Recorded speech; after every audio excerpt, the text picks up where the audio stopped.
안녕하세요. 마음으로 정기사 유중원입니다. 이번 시간은 책 읽는 청소년 지도사 90년생이 온다를 같이 한번 살펴보도록 하겠습니다.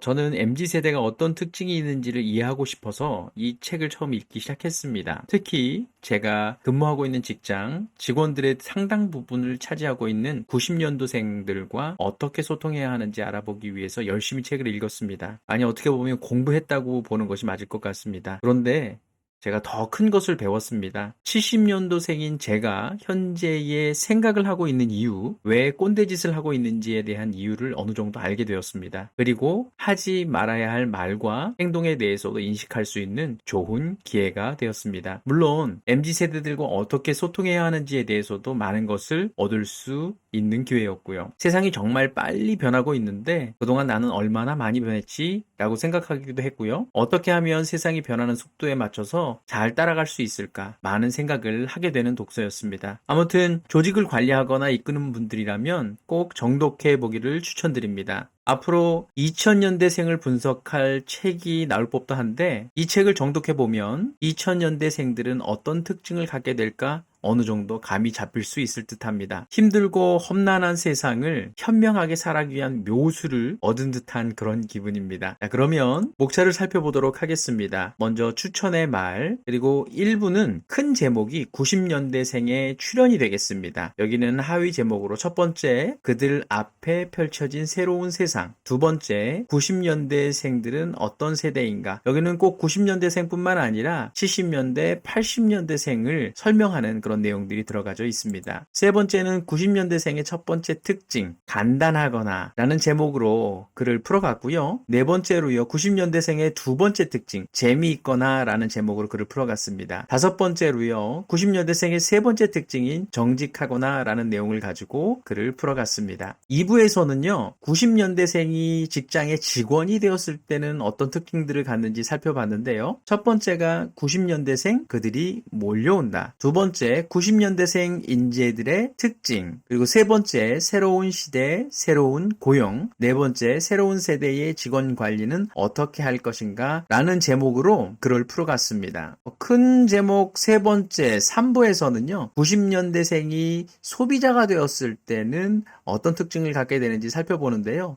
첫 번째가 90년대생, 소비업계를 뒤흔들다. 두 번째, 90년대생들이 바꿔버린 소비 지용도. 세 번째, 90년대생의 마음 사로잡기. 네 번째, 90년대생을 보다 깊게 이해하는 방법이라는 제목으로 글을 풀어갔습니다. 마지막으로 맺는 말로 혼자 이룰 수 있는 건 없다라는 제목으로 글을 마무리 지었습니다. 먼저 작가 이몽택 씨에 대해서 잠깐 살펴보도록 하겠습니다. 2007년 CJ그룹에 입사해서 CJ인재원 신입사원 입문교육과 CJ제일제당 소비자팀 VOC 분석 업무를 담당하는 등 다채로운 직무를 경험했다고 합니다. 1990년대에 출생한 신입사원들과 소비자들을 마주하며 받았던 충격의 경험을 바탕으로 이들을 관찰한 내용을 연재해 제5회 브런치북 프로젝트에서 구국 공무원 세대로 은상을 수상했다고 합니다. 추천의 말입니다. 6페이지입니다. 카이스트 경영대학 대외 부학장 이희성님께서 앞으로 경영의 주체가 될 90년대생에 대한 철저한 이해를 원하는 모두에게 일독을 공고한다고 적어주셨습니다. 7페이지입니다. 카이스트 정보미디어 경영대학원장 정재민님께서 학생들은 변하고 있다. 나는 그들과 함께 변하고 있는가? 소비자인 90년대에 대한 이해 없이는 기업 경영도 어렵다 라는 내용을 적어주셨습니다. 8페이지입니다. CJ인재 신규 인재 육성 팀장인 박종훈님께서 기성세대들에게 새로운 자각과 희망을 동시에 불러일으키는 책이다 라고 추천해 주셨습니다. 들어가는 말입니다. 그들은 왜 구급 공무원의 길을 택했을까? 9페이지입니다. 공무원 시험 최종 합격률은 2016년 기준 1.8%에 지나지 않는다. 공시생 100명 중 최종 합격 인원은 약 2명에 그친다는 이야기다. 10페이지입니다. 구급 공무원 세대라고 할 수 있는 90년대생들이 이전 세대들과 어떠한 차이가 있으며 어떤 생각을 하고 있는지, 나아가 우리는 어떤 눈으로 이들을 바라봐야 하는지 밝히는 것이 이 책을 집필하게 된 가장 큰 이유이다. 10페이지입니다. 명문대 출신의 임모 씨가 한 얘기 중에 발제를 했는데요. 야근에 하루하루 지쳐만 갔고 회사의 상명 하복 문화에 실망해서 사표를 제출했다. 11페이지입니다. 전문대를 졸업한 웹디자인 전공 최모 씨는요. 내일까지 이렇게 뭘 한다고 그녀의 사수는 걸핏하면 부족한 업무 능력을 탓하며 욕을 했고 야근은 물론이고 주말 출근을 강요하기도 하였다. 그래서 그만두고 이직을 했는데 거기 또한 무료 야근은 일상이었고 무례하고 고약한 사람들의 실망하기는 마찬가지였다. 11페이지입니다. 꼰대. 사전에서 꼰대란 은어로 늙은이를 지칭하거나 학생들의 은어로 선생님을 이르는 말이다. 작가 악어가 쓴 꼰대의 발견에 따르면 오늘날의 꼰대라는 단어는 특정 성별과 세대를 뛰어넘어 남보다 서열이나 신분이 높다고 여기고 자기가 옳다는 생각으로 남에게 충고하는 걸 또 남을 무시하고 멸시하고 등한시하는 걸 당연하게 여기는 자를 지칭한다고 합니다. 12페이지입니다. 스티브 잡스의 스탠퍼드 대학 졸업 연설 중에 지금 이 순간 여러분이 바로 새로운 세대입니다. 하지만 머지않아 여러분도 점차 기성세대가 될 것이고 이 세상에서 사라지게 될 것입니다. 너무 심한 말이 아닌가라고 느꼈다면 미안하지만 이것은 엄연한 사실입니다. 13페이지입니다. 내가 이제는 새로운 것이 아닐지도 모른다는 사실을 인정하고 자연스럽게 새로운 세대를 맞이하며 공존의 길을 찾는 일일 것이다. 1부입니다. 90년대생의 출연입니다. 25페이지입니다. 2014년 여성가족부와 통계청이 발표한 2014년 청소년 통계에 따르면 1990년도 출생 청소년, 당시에 16세에서 25세이 가장 선호하는 직장은 국가기관, 공무원으로 조사되었다. 공무원이 28.6%, 대기업이 22.1%, 공기업이 15.4%였다고 합니다. 27페이지입니다. 여기에서는 60년대생, 70년대생, 80년대생, 90년대생을 좀 구분해서 놨는데요. 먼저 뜻은요. 1960년대생은 고도 성장 시기에 태어난 사람들이고요. 1970년대생은 1997년에 IMF로 직격탄을 맞은 세대입니다. 그 다음에 1980년대생은요. 2008년 글로벌 금융위기 영향세대라고 합니다. 1990년대생은요. 구급 공무원을 원하게 된 90년대생을 말하게 되는데요. 제가 여기서 다 설명을 드릴 수는 없지만 여러분들이 책을 읽다가 보면 연도별로 왜 그런 모습들, 그런 꼰대의 모습을 보이게 되는지를 여러분들이 이해할 수 있을 만한 그런 내용들을 실어놨으니 참고해서 보시기 바랍니다. 참고로요. 1970년대는요. 취업 5종 세트라는 얘기를 굉장히 많이 했어요. 기업 인턴십, 봉사활동 경험, 관련 자격증, 토익 900점 이상, 공모전, 입상 경력. 자, 요런 5개의 스펙 이런 얘기가 굉장히 많이 나왔었는데요. 참고해 보시기 바랍니다. 29페이지입니다. 공무원은 정년이 보장된 덕에 생애소득이 높아서 기존의 인식과는 다르게 오히려 대기업보다 많은 소득을 기대할 수 있는 것으로 나타났다. 한국경제연구원에 따르면 재학 중 공무원 시험에 합격한 사람은 퇴직할 때까지 사기업 취업자보다 최소 3억 3,605만 원에서 최대 7억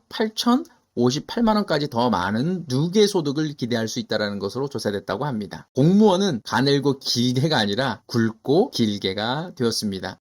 참고사항으로요. 공무원과 대기업의 퇴직 연령 차이가 있는데 공무원은 평균 56에서 59세고요. 대기업은 52세라고 합니다. 32페이지입니다. 1960년대 미국 자동차 산업의 경우 경영진의 의사결정이 자동차 판매 현장까지 전달되는데 평균 5개월 정도가 걸렸다고 합니다. 근데 요즘은 2주 정도로 줄었다고 합니다. 32페이지입니다. 조급해진 학교는 학생에게 더 이상 준비와 실험과 미래의 모색 따위를 허락하지 않는다. 성마른 자본과 기업은 노동 현장에 투여할 수 있는 즉시 전력을 원한다. 그러니 학교에 맞춤형 인재를 주문하고 이러한 주문이 성에 안 차면 경력직 직원을 채용할 수밖에 없습니다. 이렇게 조급함이 전해진 현실 앞에 대학이 일개 취업 학원으로 전락했다라는 말은 이미 그 설득력이 약해진 지 오래입니다. 33페이지입니다. 중앙대 교양 필수 과목에 회계와 사회라는 과목이 들어가 있는데 박영성 이사장님께서 이런 얘기를 하셨답니다. 인문계든 자연계든 대학 졸업 후 직장을 얻게 되면 처음 부닥치는 것이 현금 흐름에 대한 이해라며 회계학을 필수 교양 과목으로 한 것은 학생들의 장래를 위한 하나의 변화라고 강조했습니다. 34페이지입니다. 회사는 이제 막 입사한 신입 사원들에게조차 그들이 업무에 투입되자마자 실무에 뛰어들기를 기대하거나 적어도 단 몇 주 만에 업무를 파악해서 빠른 일처리 솜씨를 보여주길 원합니다. 34페이지입니다. 취업 포탈 잡코리아 기업 채용 담당자 590 97명을 대상으로 설문조사를 했는데요. 서류 전형 당락을 좌우하는 요소를 순서대로 보면요. 지원자의 경력 사항이 97.8%, 자기소개서가 27.7%, 전공이 26%, 학력이 25.8%, 자격증이 22.8%, 어학 점수가 15.4%, 출신 학교가 14.9%, 포트폴리오가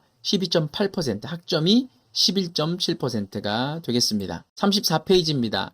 경력의 메비우스의 띠라는 얘기가 나오는데요. 경력이 없으니까 취업을 할 수 없고, 취업을 못하니까 경력을 쌓을 수 없는 상황을 일컬어서 경력의 메비우스 띠라고 얘기합니다. 35페이지입니다. 경력 사다리가 없어졌기 때문에 대기업으로 입사 희망자가 집중되고 실업률이 상승하는 현상을 일으키는 것은 물론 직장인들이 경력을 정당하게 인정받을 기회마저 박탈당하고 있다라고 합니다. 이런 문구가 있습니다. 문송합니다. 이행합니다. 문송합니다는 문과라서 죄송합니다.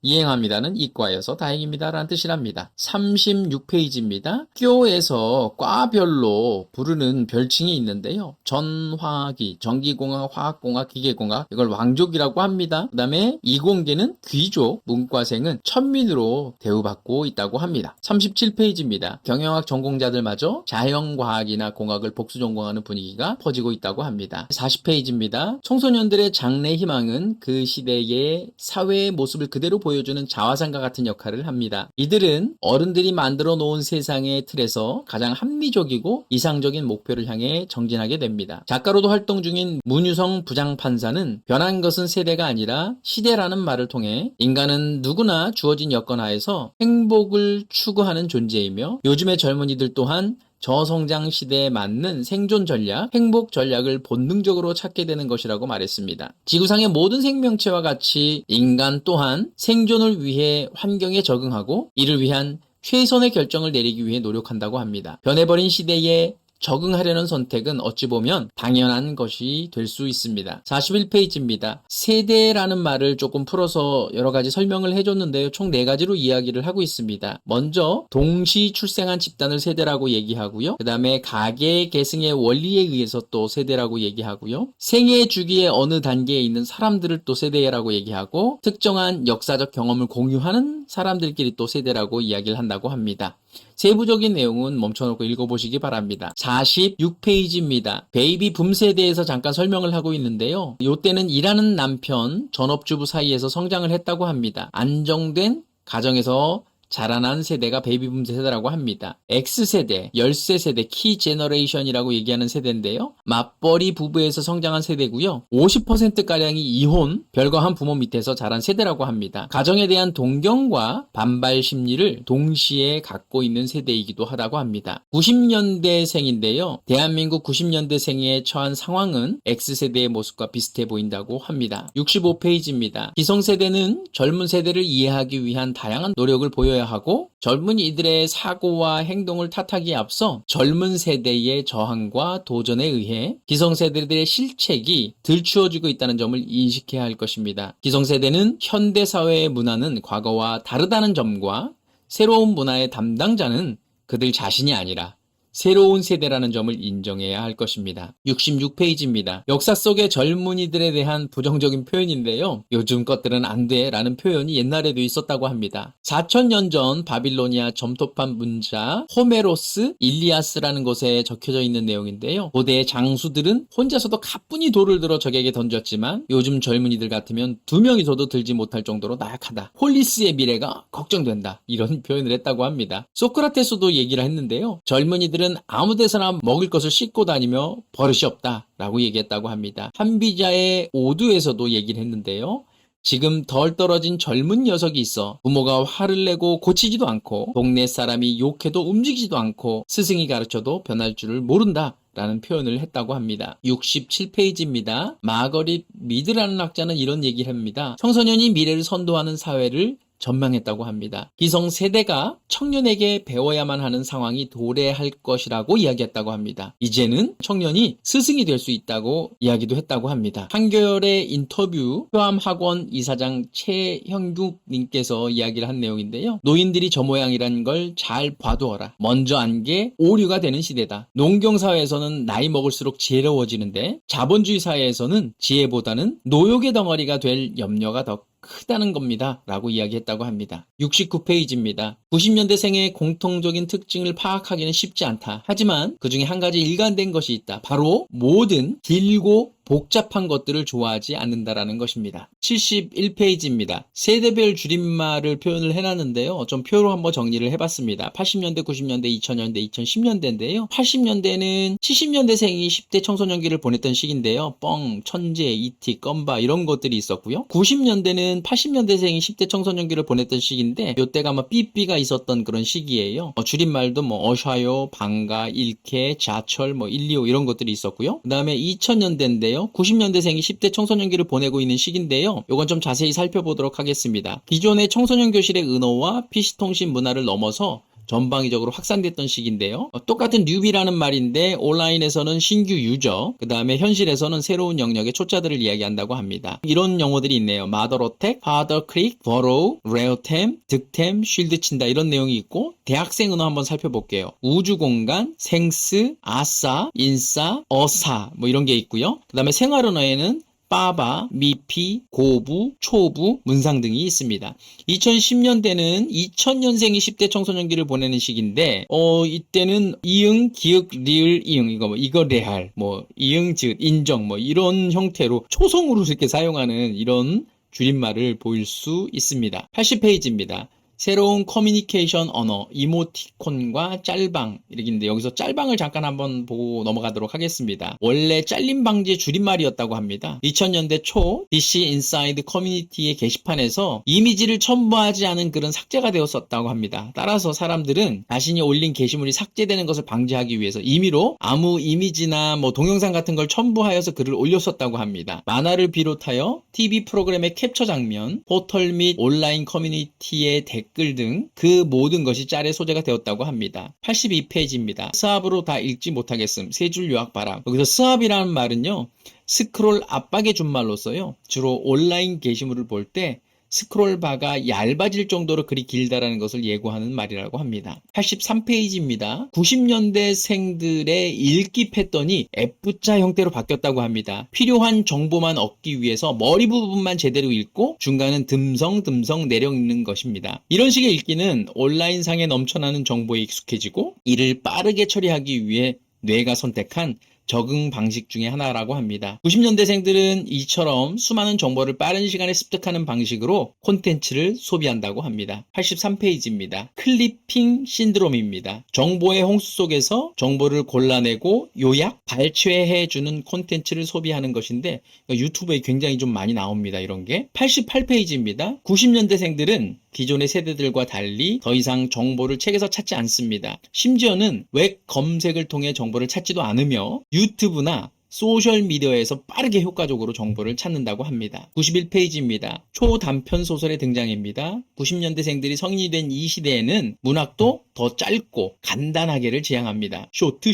200자 원고지 10매 안팎의 아주 짧은 소설을 이야기한다고 합니다. 92페이지입니다. M 네이티브의 시대. 책은 종말할 것인가? 책은 19세기에서 20세기에 걸쳐서 강력한 위협을 받게 됩니다. 그 위협이란 신문, 축음기, 텔레비전, 영화, 인터넷의 등장 등이었는데요. 19세기 초 신문은 대중적으로 퍼졌고 런던에서만 100만 개가 좋게 넘는 신문이 발행되었다고 합니다. 책은 신문을 극복했듯이 축음기도 극복해냈습니다. 듣기가 읽기를 대체하지 못했기 때문입니다. 결국은 책은 끝까지 살아남는다라는 것입니다. 95페이지입니다. 장대일 서울대 교수 독서와 시민의 품격에서 진화 이론적으로 반드시 필요하지 않은 독서를 사람들이 계속하는 이유는 독서가 가져다주는 이득 때문일 뿐이다 라고 이야기했다고 합니다. 97페이지입니다. 80년대생 이전의 세대들이 소위 삶의 목적을 추구했다면 90년대생들은 삶의 유의를 추구한다고 합니다. 97페이지입니다. 1980년대까지는 비범함 인물의 성공 스토리가 공감을 얻었다면 2000년대 이후는 패배의식을 지닌 청년들의 정서를 시절을 반영하는 병맛 개념이 공감을 얻어내고 있습니다. 102페이지입니다. 90년대생의 능력, 드립력. 드립을 치는 능력인데요. 일종의 개그 능력이라고 볼 수 있는데 기존의 개그 능력이란 것이 단순히 남을 웃기는 능력을 뜻했다면 드립력은 그 상황에 어울리는 짧은 말이나 글로써 촌철살인의 웃음을 주는 것이라고 말할 수 있습니다. 102페이지입니다. 세기별로 사전이 쓰인 모습들을 이야기를 하고 있는데요. 20세기 때는 브리테니커 백과사전이 굉장히 유명했는데 지금은 거의 사라졌죠. 21세기는 인터넷 백과사전 위키피디아가 굉장히 유행을 했고요. 90년대생들은요, 한국판 위키피디아가 인기가 없다라고 합니다. 기본적인 정보 전달에 충실, 개인적 견해를 서술할 수 없도록 규정이 되어져 있는데 결국은 이게 재미가 없다라는 것입니다. 근데 나무 위키는 굉장히 인기가 있습니다. 왜냐하면 개인적인 견해를 넣을 수 있다라는 겁니다. 90년대생들은 쓸데없는 공간인 나무 위키를 즐깁니다. 그들에게 이 공간은 정보의 공간인 동시에 오락거리를 제공하는 유의의 공간이기 때문입니다. 107페이지입니다. 대부분의 사람들은 매슬로우가 말년에 자기 주장을 바꿨다는 사실을 모릅니다. 욕구 단계설에서 자아실현의 욕구를 가장 꼭대기에 올려놨습니다. 여러분 다 아시다시피 이렇게 피라미드 모양, 삼각형 모양의 제일 꼭대기에 자아실현 욕구가 들어가 있는데 말년에 인생 최고의 경험을 자기 초월, 즉 자아보다 더 높은 목적을 위한 사람에서 찾았으며 본인이 종전의 최고 수준으로 욕구를 꼽았던 자아실현이 사실은 가장 기본적인 욕구라고 이야기를 했습니다. 108페이지입니다. 90년대생들에게 자아실현의 즐거움은 가장 기본적인 욕구 단계로 들어왔습니다. 109페이지입니다. 맛집 투어와 먹방을 즐기는 새로운 세대들의 기본적인 욕구가 자아실현 욕구와 맞닿아 있다고 볼 수 있습니다. 90년대생들은 먹는 행위를 단순히 배를 채우는 행위를 넘어선 일종의 유의로 보기 때문에 이러한 모습을 보고 대리 만족을 느낀다고 합니다. 110페이지입니다. 90년대생들에게 정직함이란 기존 세대의 정직함과는 그 성격이 다릅니다. 그들이 이야기하는 정직함이란 성품이 정직하거나 어떤 사실에 대해 솔직하거나 순수하다라는 honest와는 다르고 나누지 않고 완전한 상태의 온전함이라는 뜻의 integrity와 가깝습니다. 그들은 정치, 사회, 경제 모든 분야에서 완전 무결한 정직을 요구합니다. 당연히 혈연, 지연, 학연은 일종의 적폐로 여기고 있습니다. 114페이지입니다. 90년대생들에게 정직함과 신뢰는 말로써 약속되는 것이 아니라 명문화되거나 강제되어야 한다는 것입니다. 신뢰의 시스템화를 원하고 있다고 합니다. 116페이지입니다. 90년대생들에게 솔직함이란 기존 시대의 솔직함과는 그 범위가 다릅니다. 그들에게 솔직함이란 자신의 솔직함뿐만 아니라 남들의 솔직함도 포함된다는 것이 그 특징이 되겠습니다. 본인들을 고용한 기업이라든가 소비재를 파는 기업들에게 솔직함이 보이지 않는다면 인정하지 못하고 과감하게 떠나버린다라는 게 90년대생의 특징이 되겠습니다. 117페이지입니다. CEO도 자기 말을 아래까지 도달하게 하고 싶으면 평소에 자신이 한 말을 지켜야 한다. 휴가 마음대로 써도 된다고 했으면 휴가 가도 문제가 없어야 하고 직원들에게 내 앞에서 담배 피워도 된다고 했으면 회의하다가도 맞담배 피워도 괜찮아야 합니다. 그런 사람에게 왜 그렇게 눈치가 없어? 이런 분위기면 안 된다고 정태영 현대캐피탈 사장님이 얘기했다고 합니다. 120페이지입니다. 기존에는 많은 면접관들이 면접 후에 결과를 인터넷에 올리지 말라거나 만약에 이를 올린다면 불이익이 있을 거라는 협박을 하곤 했다고 합니다. 하지만 앱 세대로 넘어오면서 면접 평가는 투명하게 공개되었고 회사의 엄포도 소용이 없게 되었습니다. 이제 기업이 할 일은 새로운 변화에 맞춰 솔직한 피드백을 바탕으로 면접의 문제점을 개선해 나가는 것뿐입니다. 123페이지입니다. 인터넷의 발달로 토론과 비판 활동이 활발해졌습니다. 이 중심에 90년대생들이 있습니다. 부당함과 비합리적인 상황에 과감히 이슈를 제기하는 세대라고 합니다. 이러한 이슈 제기를 통해서 세상을 바꾸고자 하는 사람들도 등장하기 시작했는데 이를 화이트 불편러라고 부른다고 합니다. 정의로운 예민함으로 세상을 바꾸는 사람들이라고 여기는데요. 그러다 보니 프로 불편이라는 말도 등장하기도 했다고 합니다. 두 번째 2부 90년대생이 직원이 되었을 때입니다. 이 책을 읽는 목적에 이제 부합되는 그런 내용들이 될 것 같은데요. 133페이지입니다. 빨리 온다고 돈을 더 주는 것도 아닌데 제가 왜 정해진 시간보다 일찍 와야 하나요? 10분 전에 오는 것이 예의면 퇴근 10분 전에 컴퓨터 끄고 게이트 앞에 대기해도 되나요? 134페이지입니다. 세대의 차이가 촉발하는 관리 방식의 변화는 80년대생들을 관리하던 때보다 더욱 거세질 것으로 보인다. 90년대생들을 조직에 받아들일 수밖에 없다면 더 적극적으로 문제점과 특징을 알고 해결점을 찾아야 합니다. 137페이지입니다. 마윈이 생각하는 알리바바의 성공 비결은 중국과 인터넷 비즈니스의 미래 그리고 청년 세대에 대한 신뢰였다. 알리바바는 믿음을 바탕으로 성장한 회사다. 젊은 세대를 믿는 것이야말로 미래를 믿는 것이다. 라고 이야기했습니다. 137페이지입니다. 많은 사람들이 바링허우가 문제다. 주링허우가 문제다라고 하는데 이 세대들한테는 문제가 없다.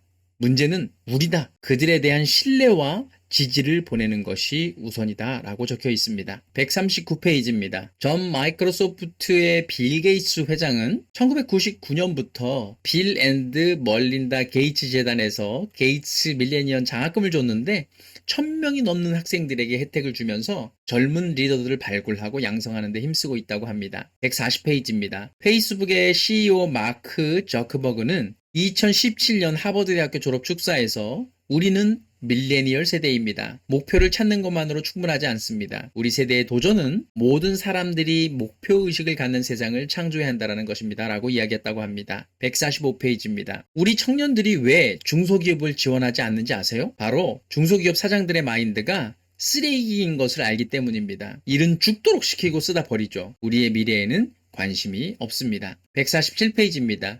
일도 제대로 가르쳐주지 않고 냉소적 비난과 무시만 가했고요. 그런데 윗사람의 한마디에는 죽는 신용이라도 하더군요. 이 사람만 꼰대인 줄 알았는데 알고 보니 온통 꼰대 천지였습니다. 또라이 질량 보존의 법칙입니다. 또라이를 피해 조직을 옮기면 그곳에도 또 다른 또라이가 있음. 두 번째입니다. 상또라이가 없으면 덜 또라이가 여럿이 있음. 팀 내의 또라이가 다른 데로 가면 새로운 또라이가 들어옴. 또라이를 물리치기 위해서는 다른 또라이가 될 필요도 있음. 팀 내에 또라이가 없다는 생각이 들면 자신이 또라이임. 156페이지입니다. 세대별 충성 대상의 차이가 조금 있는데요. 70년대생들은 회사에서 충성의 대상이 회사 그 자체였고요. 80년대생은 자기 팀과 프로젝트, 90년대생은요. 자기 자신과 자신의 미래라고 합니다. 그리고 회사에 대한 충성의 대가가 70년대생은요. 회사에 대한 충성은 곧 나에 대한 충성이다라는 그런 생각을 갖고 있었고요. 80년대생들은요. 몸값과 승진을 보장하는 것이 대가가 됐고요. 90년대생은요. 회사에서 헌신하면 헌신짝이 된다라고 그냥 생각을 하고 있다고 합니다. 90년대생들을 위한 조직 문화 개선 방안은 회사에 대한 충성심을 고취하는 것보다 자신들의 충성도에 회사가 어떻게 도움을 줄 수 있느냐에 방점이 찍혀야 한다고 합니다. 157페이지입니다. 워라벨입니다. 90년대생들은 안정적인 삶보다는 인간다운 삶을 살기를 원한다고 합니다. 공무원을 원하는 것은 단지 철밥통이 되기 위해서가 아니라 법이 정한 테두리, 즉 법정 근로시간에 따라 일하고 쉴 때는 쉬는 삶을 영위하고 싶다는 것입니다. 162페이지입니다. 처참하게 실패한 대한민국의 워라밸 캠페인. 우리나라 직장인 중 10명 중 7명이 한 달에 한 번 이상 야근을 하고 있으며 10명 중 2명은 매일 야근하는 것으로 나타났다. 평균적으로는 10명 중 7.5명이 야근을 하고 일주일 평균 야근 일수는 4일이나 되었다고 합니다. 163페이지입니다. 일과 가정 양립, 스마트워크, 집중근무제, 자율 출퇴근제, 정시퇴근 캠페인. 그 정시퇴근 캠페인에 대해서 인식을 갖는 게 70년대 이전 같은 경우는 회사에서 주는 하나의 혜택이라고 생각을 했다면 80년대생들은 정시퇴근이라는 것은 근로계약서에 명시되어 있는 엄연한 권리라고 생각했다고 합니다. 164페이지입니다. 마이클 코켄이 2014년 허핑턴 포스트에 올린 글을 보면 대부분의 한국 기업은 오후 7시 퇴근이 칼퇴라고 합니다. 9시 퇴근이 보통이고 11시가 넘어서 퇴근하는 것이 야근이라고 합니다. 166페이지입니다. 휴가를 쓰는 각기 다른 풍경인데요. 70년대생들은 휴가를 쓰는 거를 그렇게 바람직하게 생각하지도 않고 나머지는 연차 수당 등으로 돌려받거나 그렇지 않으면 연차를 모두 쓰지 못하고 버리게 된다라는 그런 인식을 갖고 있다고 합니다. 80년대생은 휴가라는 것은 전략적으로 사용해야 한다라고 생각을 하고 있고요. 그 다음에 90년대생은요. 휴가는 그냥 일종의 권리이다 라고 생각을 하고 중요한 가치는 연차 수당과 같은 돈이 아니라 인생의 여유라고 생각하고 있다고 합니다. 172페이지입니다. 카카오의 경우 근속 3년마다 안식휴가 1개월과 휴가비 200만 원을 지원하고 있다고 하고 에로 일렉트로닉스는 입사 후 1년이 지났을 때와 7년이 지났을 때 10주간의 안식 휴가를 가질 수 있도록 한다고 합니다. 174페이지입니다. 90년대생들은 보여주기식 노력의 대부분 그들의 직속 상사에 대한 소속감 때문임을 알고 있다. 이들은 과거와 달리 주변 동료나 지인들을 향한 수평적인 소속감을 더 많이 느낀다고 합니다. 178페이지입니다. 직장 인사팀장의 질문이 앞으로 꿈이 무엇인가요? 라고 질문했는데 90년대생이 이런 답변을 했다고 합니다. 베스트셀러 작가가 되는 것이 저의 꿈입니다. 이 책에서는 질문이 잘못됐다고 얘기를 하는데 한번 책을 읽어보시면 왜 그런지 아실 겁니다. 189페이지입니다. 면접 질문입니다. 우리 회사에 입사하여 10년 혹은 20년 후의 목표가 어떻게 되는가? 라는 질문을 합니다. 그러면 회사를 10년씩이나 다닐 생각이 전혀 없기 때문에 질문에 대한 답을 하기에 마음 한구석이 편치 않다고 합니다. 당연히 회사 안에서 10년 후의 계획이나 꿈 따위는 있을 리가 없고요. 구직자 입장에서 생각해본 경험이 없는 면접관들은 과거 면접 단골 문제를 여전히 중요하게 생각하고 회사 임원인 자신을 본보기로 삼고 있을 것으로 생각한다고 합니다. 180페이지입니다. 2008년작 무한동력 웹툰 작가 주호민 씨가 만든 작품에서 죽기 전에 못 먹은 밥이 생각나겠는가? 아니면 못 이룬 꿈이 생각나겠는가? 이제는 부끄럽다고 말하기도 했다. 꿈이 꼭 없어도 되는데 너무 꿈을 강요하는 건 아니었을까? 라고 말이다. 새로운 세대는 꿈을 쫓으라는 기성세대의 충고가 더 이상 효과적이지 않음을 경험을 통해 깨닫고 있다고 합니다. 189페이지입니다. 글로벌 식품기업인 켈로그에서 대공황의 문제 때문에 근무 시간을 변경하는 정책을 폈는데 1930년 이전에는 3교대 8시간, 그러니까 1일 8시간 근무를 하는 거였는데 대공황 시작 이후에는, 그러니까 1930년대 이후에는 4교대 6시간, 그러니까 1일 6시간 근무를 권장했다고 합니다. 기업에서는 특단의 조치를 했대요. 시간당 임금을 올려서 임금을 보충해 주었고 수당을 약속함으로써 사람들이 열심히 일하도록 격려를 해줬다고 합니다. 처음에는 반발이 있었으나 나중에는 기꺼이 근로자들이 2시간의 여유를 기꺼이 받아들였다고 합니다. 190페이지입니다. 신세계 그룹은 주 35시간의 근무를 시작했다고 합니다. 야근을 없애고 오후 5시에 정시 퇴근을 할 수 있도록 5시 30분에 PC 셧다운제를 실시해서 담당 임원의 사전 결제 없이는 PC가 재부팅되지 않아 무분별한 야근이 불가능하도록 만들었다고 합니다. 더 나아가서 야근이 잦은 부서는 공개하고 임원, 부서장의 평가, 시상에서 감점하기로 했다고 합니다. 193페이지입니다. 일본과 뉴질랜드 외에도 주 4일 제도를 시범적으로 운영하는 국가와 기업은 지속적으로 늘어나고 있다고 합니다. 2017년 CNBC 알리바바 회장 마위는 향후 30년 안에는 사람들이 하루 4시간, 한 주에 4일만 일하게 될 것이라고 말했다고 합니다. 그의 말이 정확히 맞을지는 모르겠지만 한 가지 확실한 점은 차세대 직원들은 우리와 다른 환경에서 근무하게 될 것이고 그들이 바라보는 노동은 우리가 생각하는 노동과 확실히 다르리라는 점을 시사하고 있습니다. 198페이지입니다. 일본에서는요, 2016년 이전에는 해고 관련된 상담이 굉장히 많았었는데요. 2016년 이후부터는 퇴사 문제 상담이 해고 관련 상담보다 더 많았다고 합니다. 심지어는 퇴사를 거부하는 직원들이 생겨서 이것을 해결하려고 하는 여러 가지 노력들을 굉장히 많이 했다고 합니다. 199페이지입니다. 굳이 정해진 채용 시점에 매이기보다 유능한 사원을 먼저 채용하고자 하는 기업들이 생겨나고 있다. 199페이지입니다. 블라인드 전형이 늘어나면서 이력서의 스펙보다는 자기 역량을 글로 표현하는 자소서의 반영 비중이 높아졌다고 합니다. 200페이지입니다. 향후 자소서는 동영상 중심으로 진화가 예상되어진다고 합니다. 201페이지입니다. 실리콘밸리의 고용 전문가인 와사비 벤처스 자문위원 벤 카스노카가 직장은 가족이 아닌 스포츠팀처럼 운영되어야 한다고 합니다. 한 번 고용관계가 맺어지면 평생 지속되는 것이 아니라 견술, 포지션에 필요한 최고 선수들을 갈아 끼우는 식으로 노사관계가 바뀌어야 할 것이라고 이야기합니다. 201페이지입니다. 투어 오브 듀티, 기업이 창업가형 지원을 고용하는 것입니다. 신입사원이나 경력사원을 신규로 채용한 뒤 프로젝트에 따른 배치와 이동을 진행하는 방식으로 직원 배치의 문제를 해결할 수 있을 것입니다. 201페이지입니다. 90년대생들은 기존의 세대들과 다르게 기업의 종신고용에 대한 기대가 굉장히 낮습니다. 202페이지입니다. 현재 기업들은 중대한 도전에 직면해 있습니다. 우선 규모를 계속 키우면서도 소기업적, 개인적 분위기를 간직해야 합니다.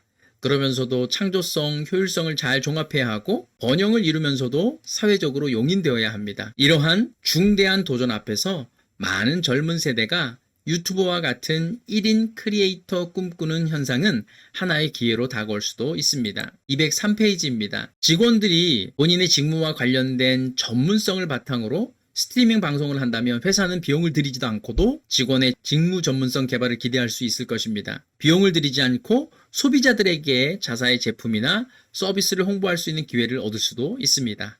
203페이지입니다. 어린 친구들은 자신이 가진 재능을 콘텐츠화하고 이를 통해 수입이 창출된다는 것을 알고 있는 세대인데, 능력 있고 실력 있는 친구들이 회사 입사가 목적이 아닌 자기다움을 갖추고 잘 살기를 꿈꾼다면 수많은 기업들이 인재를 잃게 될 것입니다. 206페이지입니다. 왜 술을 마시지 않았던 저도 같이 얼차려를 받는 거죠? 다음날 경찰에 과장님을 신고하려다가 동기들이 말려서 이번 한 번만 참기로 했습니다. 208페이지입니다. 90년대생들은 자아에 대한 인정과 존중을 중시한다는 점에서 이전 세대들과 뚜렷한 차이가 있습니다. 209페이지입니다. 90년대생들은 권리를 지키고 행사함으로써 자신의 존재감을 확인하고 과감한 사고와 행동의 자유를 누리고자 한다. 복종이나 권위를 통한 강압적인 통제가 더 이상 통하지 않는 이유다. 209페이지입니다.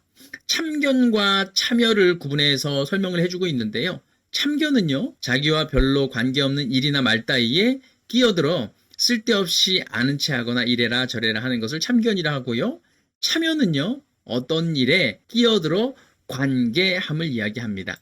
211페이지입니다. 90년대생들은요, 숙련공이 되기도 전에도 자신의 회사나 팀 내에서 중요한 역할을 하기를 원하며 직접 참여를 통해 주목받기를 갈망하고 있다. 이들에게 필요한 것은 조직이 본인을 필요로 한다는 느낌을 받는 것이다. 212페이지입니다. 신입사원들이 본인 스스로를 찌꺼기 업무, 보조적인 역할만을 하는 사람으로 생각하는 것을 없애려면, 첫째, 그들에게 발언권을 부여하는 기회를 마련해준다. 둘째, 신입사원이 고위층과 쌍방향으로 소통할 수 있는 기회를 많이 제공할 필요가 있다. 경영진과 관리자의 열린 태도와 솔직한 이야기를 할 수 있는 분위기를 만드는 프로그램 설계가 필요합니다. 213페이지입니다. 역 멘토링입니다. 신입사원들이 본인이 속한 조직의 임원에게 역으로 본인의 진솔한 조언을 해주는 것을 말합니다. 214페이지입니다. 90년대생들에게 회사에서의 참여는 성장이나 성취만큼이나 중요하다. 참여는 그들이 가장 바라는 것이자 가장 얻기 힘든 것이기 때문이다. 무엇보다 그들에게 줘야 할 것은 권력이 아니라 표현할 수 있는 일종의 권리이다. 그들의 목소리를 내고 주목을 받고 성과를 내게 해주는 것이다. 참여도가 높을수록 90년대생 직원들은 더 빨리 기업에 적응하며 그들의 의견이 더 많은 주목을 받을수록 그들의 책임감도 더욱 커진다고 합니다. 215페이지입니다. 2013년 로체스터 대학교 홀리 팔메리와 리처드 에슬린이 이야기하기를, 첫 번째 마시멜로를 빨리 먹은 아이들 중 일부는 참을성이 부족했던 것이 아니라 나중에 돌아오면 하나를 더 주겠다라는 연구원의 말을 의심했기 때문이다라고 주장합니다. 불안정한 환경에서 자란 아이들은 먹는 것이 남는 것이라는 생각을 갖게 된다. 안정적인 환경에서 자란 아이들일수록 약속이 지켜질 것이라고 기대하며 좀 더 오래 기다리는 경향이 있다고 주장했습니다. 216페이지입니다. 세상에 수천 가지 요인들이 우리의 일상에 영향을 미칩니다. 218페이지입니다. 90년대생들은 묵묵히 선배들의 도제식 교육을 따르거나 제약 없이 그들의 방식을 배우는 것을 받아들이지 못합니다. 219페이지입니다. 90년대생들이 일하는 조직의 관리자들은 이제 이들이 입사 후 얼마 동안 도제 방식으로 교육을 받아야 하고, 이러한 교육을 통해 성장할 수 있는 부분과 그에 따른 모습을 현실적으로 제시할 수 있어야 한다. 그리고 문제 해결의 표준 답안을 제시하기보다는 더 나은 방안을 스스로 찾아낼 수 있는 공간을 제공해야 한다. 그리고 이러한 해결 방안을 제시하기 이전에 전제돼야 할 것은 그들에게 장기적인 관심을 가져야 한다는 것입니다. 220페이지입니다. 90년대생들은 게임을 좋아하는 세대입니다. 회사에서도 재미가 있었으면 좋겠어요. 회사에서 일을 안 하고 놀고 싶다는 뜻이 아니에요. 어차피 할 일이면 즐겁게 하고 싶다는 말이죠. 열심히 하는 사람도 즐기는 사람을 이길 수 없다는 말은 잘도 하면서 왜 회사를 즐겁게 만들려는 생각은 안 하는 거죠? 224페이지입니다. 만약 관리자들에게 스킬이 부족하다면 그들은 부하 직원들의 경력에 흠집을 내게 되고 자신감을 약화시키고 부하 직원들이 자신에 대해 갖고 있는 인간상을 왜곡할 것입니다. 그러나 만약 우리가 스킬을 갖추고 기대치를 높게 한다면 부하 직원들의 자신감은 높아질 것이고 역량이 개발될 것이며 생산성 또한 향상될 것입니다. 224페이지입니다. 사람들이 성장하기 위해서는 새로운 도전과 경험이 필요합니다. 그들이 아직 잘 모르고 있는 임무를 맡길 필요가 있습니다. 특히 많은 잠재력을 지닌 젊은 직원들의 경우에는 더욱 그러합니다. 225페이지입니다. 다재다능한 관리자가 되기 위해서는 경력 과정에서 이러한 어려움을 경험해야만 합니다. 225페이지입니다. 업무 몰입이나 흥미 증진에 있어서 제도의 변화보다 중요한 것은 90년대생들에게 이를 통해서 배울 것이 있다는 사실을 알려주는 것입니다. 내가 지금 하는 일을 통해 성장을 할 수 없다면 지금 일은 의미가 없고 죽은 시간이 되어버린다. 하지만 지금의 이 업무가 나를 성장시키는 시간이 된다면 일은 단순한 돈벌이 이상의 의미가 될 수 있다. 227페이지입니다. 90년대생들이 일에서 흥미를 찾는 태도를 적은 보상에 대한 마중물로 이해하면 안 된다. 그들은 앞에 어떤 세대보다 보상을 중요하게 생각한다. 단지 그러한 보상의 개념이 단순한 연봉 액수만을 가리키는 것이 아니라 법정 휴가 사용과 법정 근로시간 기준 및 근무 유연성 등 비금전적인 보상을 모두 포함하고 있을 뿐이다. 이들에게 개처럼 벌어서 정승처럼 쓰라는 말은 더 이상 통용되지 않는다. 227페이지입니다. 90년대생 신입사원들이 입사하는 순간부터 이직을 생각한다는 사실에 충격을 받는다고 말한다. 기존 세대들이 최소 3년 이상의 경력을 쌓은 다음에 기회를 찾았던 것에 반해서 90년대생들은 경력의 유무와 관계없이 해당 조직에 남아야 할 이유를 찾지 못하면 언제든지 조직을 떠날 수 있다고 합니다. 228페이지입니다. 90년대생들의 이직을 강제로 막거나 통제할 수 없다. 오히려 그들의 이직을 막는 방법은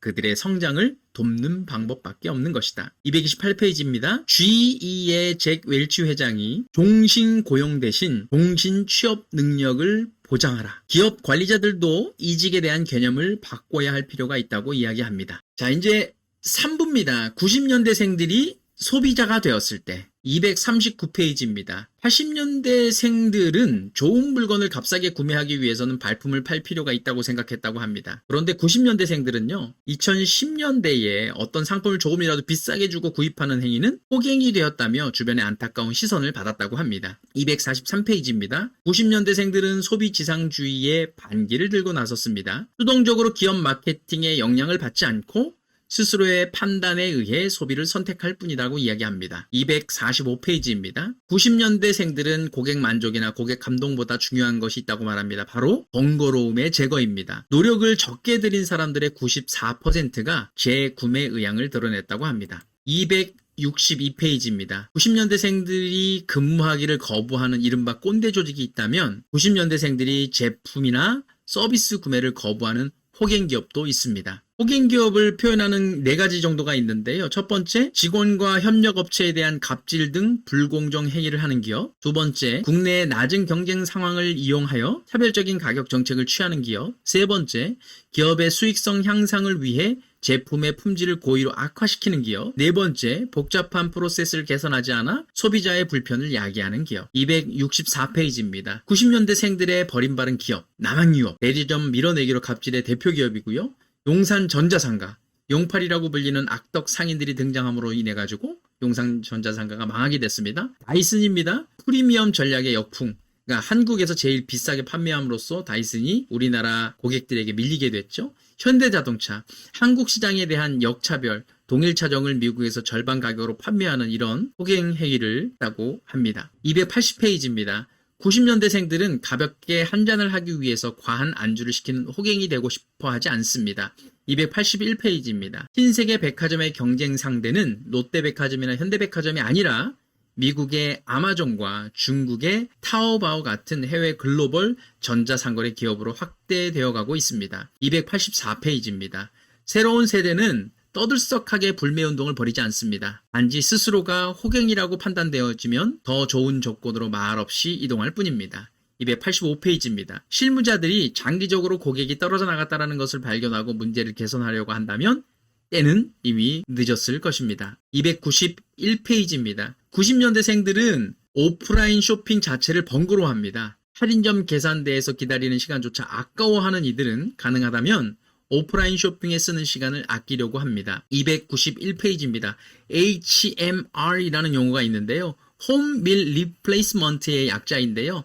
가정 대체식이라고 합니다. 292페이지입니다. 20대가 유튜브를 보는 이유는요. 본인의 콘텐츠를 무료로 제공하는 크리에이터들의 성장 때문이고요. 세대별 놀이터 그리고 유튜브가 타 동영상 서비스에 비해서 짧은 광고를 보여주기 때문이라고 합니다. 유튜브 광고는 6초 이하의 짧은 광고 혹은 5초 후에 건너뛰기가 가능한 광고를 게재하기 때문에 유튜브를 즐겨본다고 합니다. 293페이지입니다. 90년대생들이 15초 이상의 의무시청 광고를 외면하는 이유는요. 첫 번째, 짧게 녹화된 동영상 비디오 클립을 중심으로 동영상을 시청하는 이들에게 15초 광고는 배보다 배꼽이 큰 느낌을 주기 때문입니다. 두 번째, 이러한 15초 광고가 데이터를 잡아먹는 괴물이라는 이유에서였다. 모바일 데이터가 1초당 1메가가 소진된다고 하고 이를 요금으로 환산하면 20원이 되는데 하루 동영상 20편을 시청한다고 하면 광고 시청 비용은 6,000원이 됩니다. 한 달로 치면 18만원, 1년이면 216만원이 된다고 합니다. 301페이지입니다. 90년대생들은 직원으로 일하든 소비자로서 제품과 서비스를 구매하든 가장 중요한 요소로 신뢰를 꼽곤 합니다. 302페이지입니다. 국내 1위 커피 전문점 스타벅스. 스타벅스는 프로모션이 아닌 브랜딩에 대한 투자와 내부 직원을 첫 번째 고객으로 두고 아끼는 기업 문화 때문에 1위가 될 수 있었다고 합니다. 광고를 하지 않는 대신 브랜딩과 조직 관리에 힘을 쓴다고 합니다. 305페이지입니다. 샤오미의 레이진이 이야기하는 성공의 핵심은요. 애플은 사용자의 의견을 안 듣지만 우리는 하루 종일 사용자 의견에 귀를 기울인다. 쌍방향 소통을 통해 소비자가 개발에 참여한 최신 앱들을 매주 업데이트한다. 316페이지입니다. 관찰조사, 소비자의 행동을 관찰, PNG의 살아보기, Living It이라고 하는데요. 소비자의 삶을 직접 경험하며 몸으로 느낀다고 합니다. 고객에게 무엇이 필요하냐고 물어보는 것이 아니라 그들이 하는 행동을 관찰하고 통찰을 찾기 위해서입니다.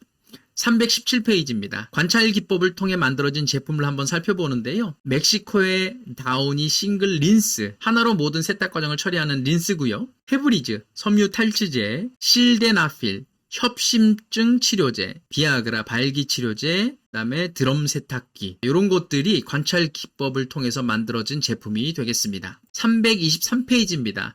새로운 세대를 관찰할 수 있는 두 가지 방식입니다. 그가 하는 행동을 지켜보는 것입니다. 첫 번째 방법, 기업의 담당자 혹은 조사자가 별도의 체계적인 조사 설계 과정 없이 담당 세대가 하는 활동에 직접 참여하는 것입니다. 두 번째 방법은 해당 세대를 직접 기업 활동에 참여시키는 것입니다. 자, 맞는 말입니다.